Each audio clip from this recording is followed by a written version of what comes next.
and I'm the Griffith Business School Aboriginal and Torres Strait Islander Academic Director.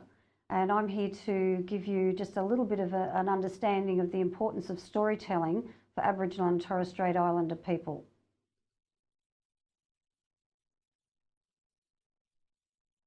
So this topic, we're going to investigate how Aboriginal and Torres Strait Islander people use storytelling to pass on their history, knowledges and culture to future generations.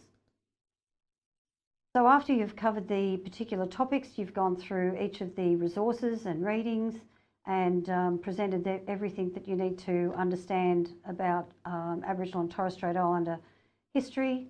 We're now just going to look at the storytelling, and how they do this is through music, dance and art.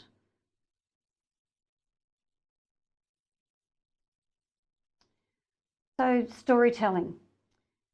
Now storytelling for you probably is not a new sort of term, but for Aboriginal and Torres Strait Islander people, it's a way they actually call it yarning.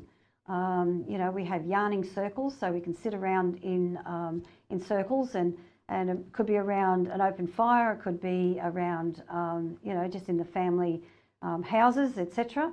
But what they used to do is that they'd be sitting around and they'd be telling the stories of their past, and it's a way of explaining how they would understand the creation of the world, how their culture and the way that they communicate is really about expressing the stories of their experiences to help their younger generation understand what Aboriginal and Torres Strait Islander cultures are.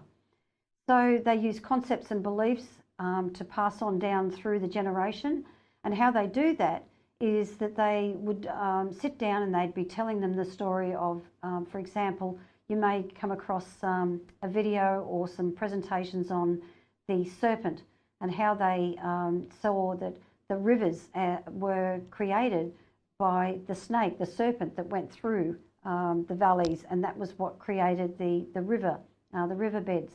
And there'll be other stories that they create, and it's usually around the areas to where they were born.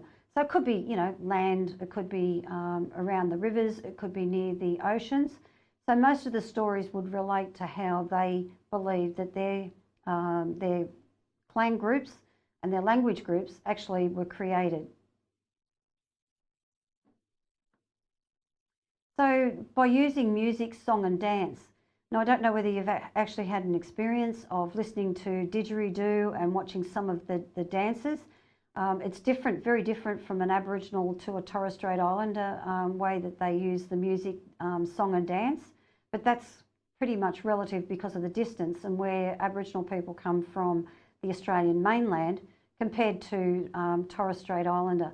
The Torres Strait Islander, being of all the islands, most of their dancing and songs are around water, whereas with the Aboriginal Australian, it could be somewhere in the desert, it could be somewhere next to sort of the rainforest, or it could be around islands or the water.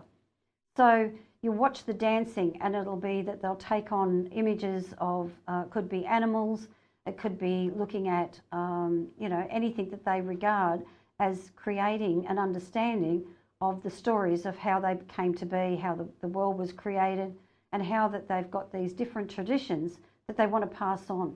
It's like passing on, a photo album from father to mother and to their children.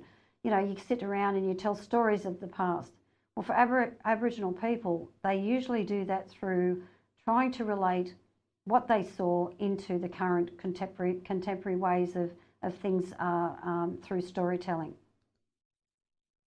So you'll see now a lot of the Aboriginal art. It's just amazing when you look at the way it's progressed. It's generally through the black, the red and the yellow. You'll see Torres Strait Islanders are generally in the blues and whites, so that's again reflective of where they come from and where their creation and their clans come from. But a lot of the art is then, again, you'll see that they'll have stories.